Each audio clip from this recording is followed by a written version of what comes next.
In this age of the internet, where everything is so connected, some groups of people actively restrict their connection with the outside world. Such tribes are not so friendly with outsiders, and in this video, we'll be telling you about the scariest tribes that you won't ever want to meet, even in your dreams. Okay guys, so hold on to your darts because we're about to tell you about the first tribe, the Surrey Tribe. The plains of southwestern Ethiopia hold a secret that's, well, not so plain. Here lives the Face Surrey Tribe, which grows their crops and tends their livestock. But the story is not so simple. These people take pride in their scars, so they don't fear savage fights at all. And that's quite evident by their ritual called Donga.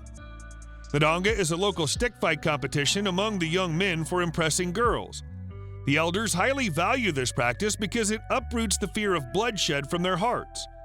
Though it's a very violent practice, it's strictly forbidden for the fighter to kill his opponent.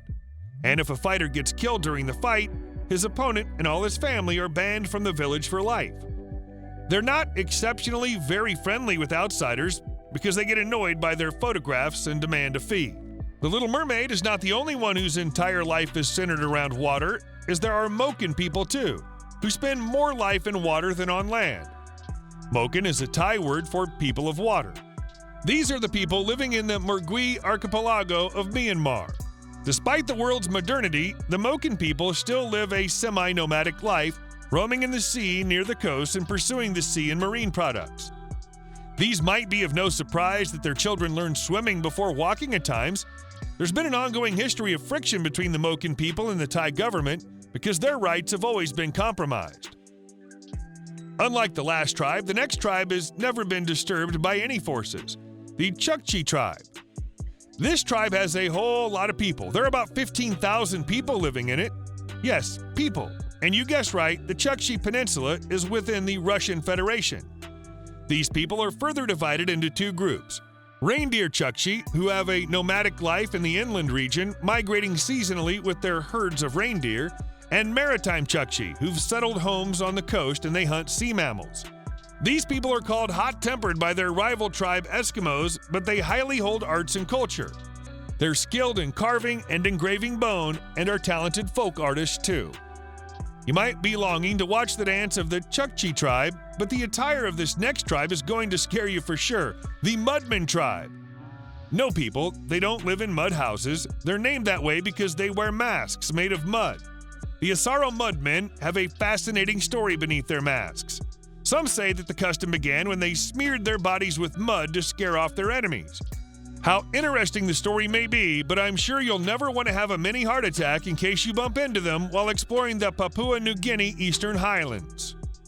If the Mudmen tribe didn't horrify you enough, the Agory tribe would definitely make you afraid of your own shadow.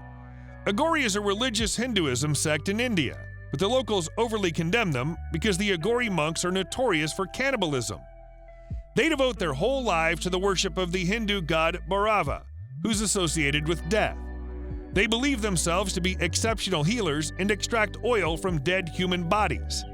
They meditate over the dead bodies on special grounds to achieve unification with the spiritual world, and shockingly, their food source is also the corpses.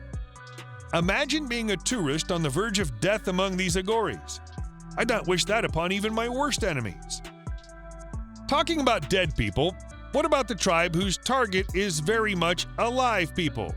I'm talking about the Korowai Tribe, which lives in Peru's Amazonian forest. Reportedly in 2012, a person tried to contact the tribe, but curiosity killed the cat. Unlike cats, he didn't have 9 lives.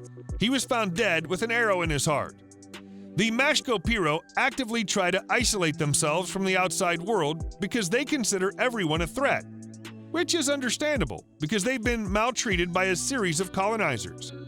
So the government advises the tourists to curb their curiosity because one wrong move can lead to death.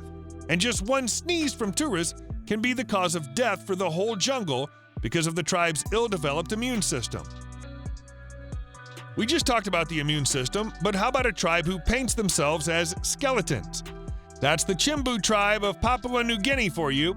Their tale about dressing up as skeletons is as old as time. Some say it was to scare off the ghost that devoured them during their hunting adventures. They indeed did play the Uno reverse card on the ghost, but their painting bones and skulls on their bodies hold a cultural significance to prepare for Sing Sing, a local festival of music, dance, and storytelling where they join together to celebrate and remember the bravery of their ancestors. Unless you're a person with strong nerves who likes to see skeletons dancing, this tribe surely gives you some creepy vibes. Coming to the next tribe on our list, they say 2 is company, 3's a crowd, and 4? Well, it's the Akunsu Tribe. Yes, you heard me right. This tribe got just 4 members due to the deadly violent massacre by Brazilian cattle ranchers in the 1980s. Tribal customs don't allow outsiders to marry in, which means the Akunsu gene pool cannot allow it to survive another generation. The tribe has lost its hope in the outside world and avoids them, but if you encounter them and they consider you a threat, then I'm worried about your life. Okay guys, time to relocate to Papua New Guinea once again to learn about another tribe, the Korowai Tribe. Until the 1970s, this tribe had a fascinating interaction with the outside world. It didn't have any. I'm totally not exaggerating because the Korowai were oblivious of the existence of any people other than themselves. Don't you hate it when someone else is living your dream life? Many Korowai still believe that the foreigners carry demons and evil spirits. That's why they still practice cannibalism. If they sense an evil spirit in someone, that person is killed and his flesh is eaten. Imagine your malicious intentions being detected by Korowais, and then you gotta run for your life. Not contacting the outside world because you're unaware of their existence is somehow understandable, but putting an end to lives just because they try to establish contact with you? That's what our next tribe, the Daslala Tribe, did to the Brazilian government employees. Having such an extreme tendency to isolate, the government has declared this area a no-go zone. And what's more jaw-dropping is that the Korubo people practice infanticide. They're different from other tribes in one more way, that the leadership system runs on matriarchy. Feels like this tribe is full of loads of mind-boggling secrets. Okay guys, now coming to the last entry on our list, and I'm sure this one's gonna blow your mind the most. The Night Marchers. The Night Marchers are a stream of ghosts who've allegedly been seen marching down the mountains at night. Some say they're ghosts of warriors.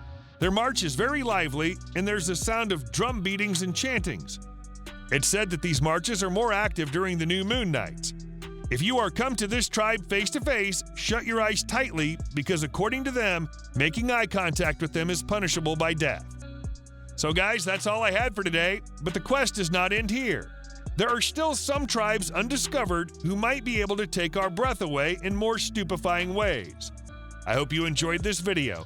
Don't forget to subscribe and click the bell icon so you don't miss out on our future content. Goodbye till the next video.